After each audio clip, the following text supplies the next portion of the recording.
Alright guys, we're back for another episode, another update on the Megalo here. Good news is I've been digging through my clearly overcrowded shop here, and I found some of the actual original parts that I had put aside for the Megalo, which I thought I had lost, so I was actually looking on eBay to find some replacements, but luckily I was able to dig through one of my little storage closets back there and find them. So today what we're going to look at is we're going to look at the speakers, the audio, and basically the power management. So we'll go ahead and check out some of these parts that I had put aside. Alright, so let's start over here. This is always nice to find when I take stuff apart. I do try my best to keep things organized, but this is just a bag of random, basically like metric, weird Sega-sized bolts, things like that. So I don't know why I put a token in there, but I did. But this will be really helpful for reassembly. A lot of the stuff came from the projector area and basically like inside of the cabinet where all the original like Sega Model 2 stuff was. But we're not going to be using any of the Model 2 stuff, so this will be really cool for sizing things. You know, when we put the panel back on, all these random weird tabs, things like that, these screws. So we'll make sure we have all that. Anything we're missing, we'll take the Ace and kind of get some replacements.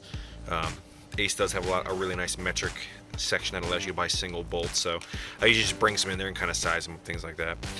In addition to that, we found this guy. This is what I was the most worried about losing. This is basically in the back where the power goes, and it's got this big beefy 10 amp fuse in there.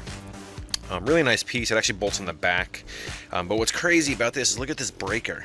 Like, this is gigantic. I've never seen something like this on the back of a cabinet. I've seen fuse blocks and things, but this is a monster. It's like a Mitsubishi, I think.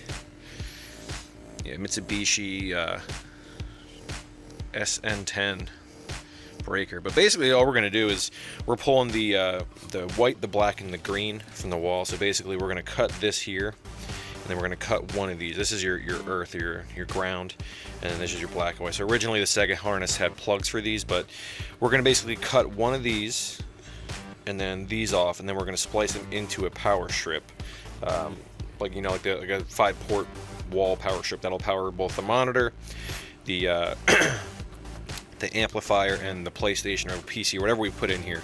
It'll power all of that stuff. But super happy to find this. I was really sweating this. I didn't really want to just run a power strip to it. I wanted to have the nice thing. So obviously this will get all taken apart and cleaned up, and all that. So we got our screws here, so we can take all this stuff out and clean it, repaint it. And I am going to put some tape over these stickers to save the stickers, but get all that surface rust off, paint it. It'll look really, really nice. And then next, I actually did keep these. These are the original speakers, little 4 ohm, 40 watt speakers. The grills are kind of gross. I will try to clean these up as best I can. I would like to save these. The main reason is you can't see now because the cover's here, but they actually have these cool little mounts built into them. And how it works is they sit like back on an angle, the same angle here as that. They kind of sit like this, and then they're mounted into the bottom of that little metal bracket. You can kind of see it here, that little hole back there. They mount on, and it angles it perfectly up so it hits you. And they feel like good speakers. I mean, they're paper cone, so I don't know how good they're going to sound, but I will, at the end of the video, take these home and plug them in and play some music through them just to see what they sound like. Make sure they're not blown. If they're blown, I'll probably try to take them apart, keep this shell, and just get some. These look like, I don't know, 3-inch cones. Just try to replace those. But hopefully they still sound good. We'll take these home and try those. And then lastly is this guy here, a little Lapai amp. These are like 20 bucks on Amazon.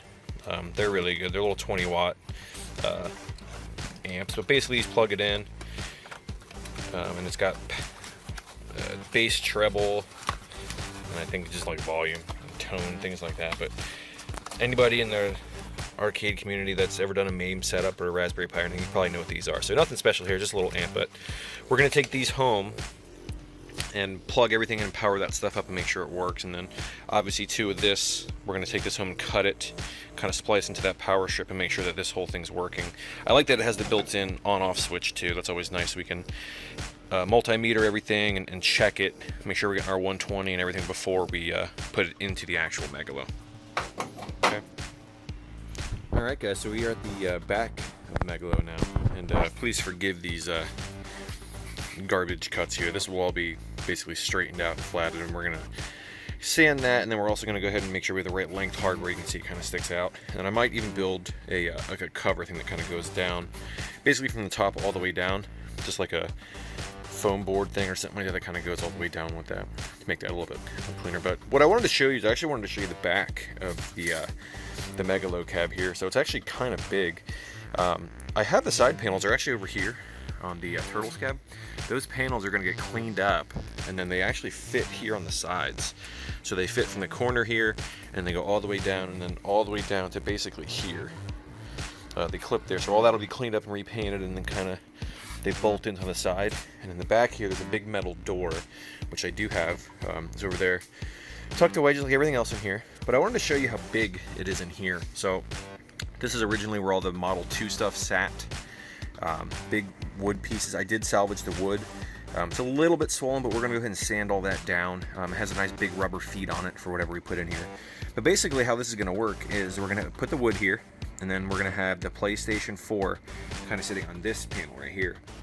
And then on the top, we'll probably put the sound amp, maybe like a HDMI splitter so we can run HDMI out, not only to the monitor up here, but just out if we want to stream from the cab. And then down here we'll have all this area just for whatever, for probably storage for the PlayStation games or whatever we're going to put in here. Or if we decide to put a PC in here, we can pop a PC right here in the bottom, and then we have a really gnarly PC setup in there as well. But it's gigantic in here. And then the power distribution actually fits down here. So this big hole right here, it actually bolts in from the outside. And then we'll put our power strip down here on the bottom, and then everything will feed up to the monitor, to the sound, to everything here. So power management will be on this side. We'll clean all that up again. It's kind of dirty in here. We'll clean everything up. Probably paint it in here as well.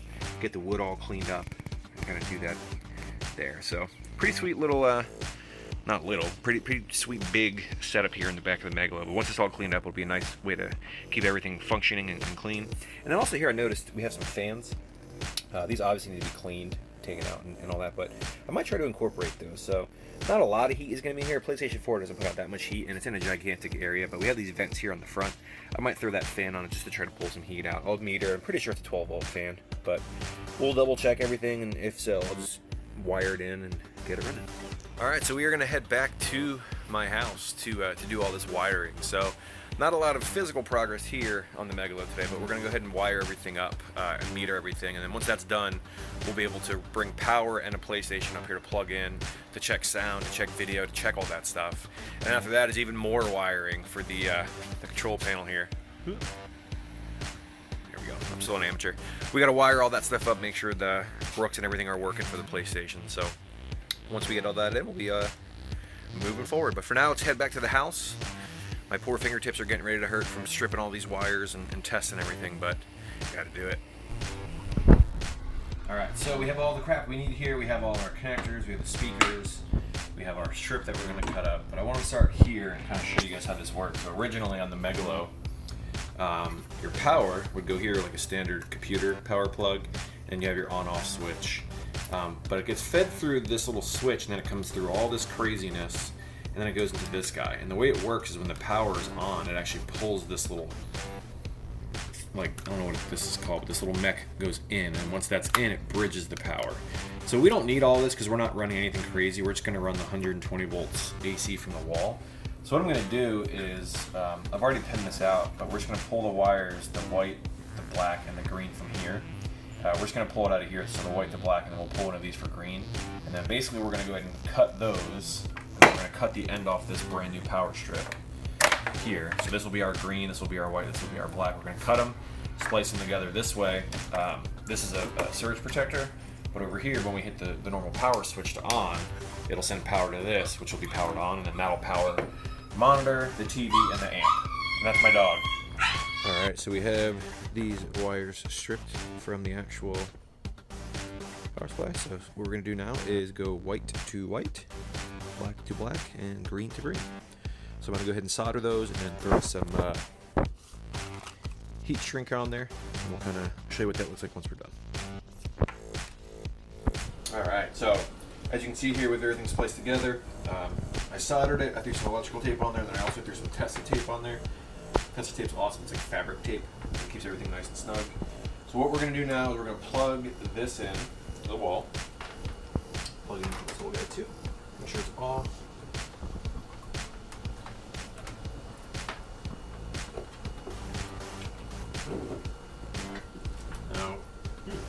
turn this on. This is on. I guess it's already on. There we go. So we have this set, so when you plug it in, it turns it on, and you turn it off there. So we have this plugged in, we have our AC coming in, we have our switch here. That works. So now what we're going to do is we're going to take the power amp, we're going to plug it in here since this is working, and we're going to see how good or bad those Sega paper speakers sound from 30 years ago. Okay, so what we have here is, it's all set up, kind of. So speakers are here. You see we got them kind of plugged in the back, just standard speaker terminal stuff. We have those going left and right to this little guy here, this little tiny lapel amp. Again, this is only 20 watts, so it's never going to blow those. Those are beefier speakers. And then for now, I just kind of have it going from my iPad here to this. But let's see what they sound like. Hopefully we'll get some sound here. Oh, I guess I should turn it on. That might help. So once that's on,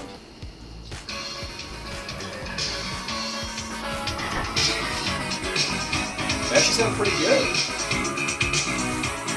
They're nice and like punchy. They're not like no crackling or anything like that. So the cool thing is with these little amps, you actually can control the treble and the bass. So once we kind of have them in the cab and in the arcade, they're going to sound a lot different than they do here.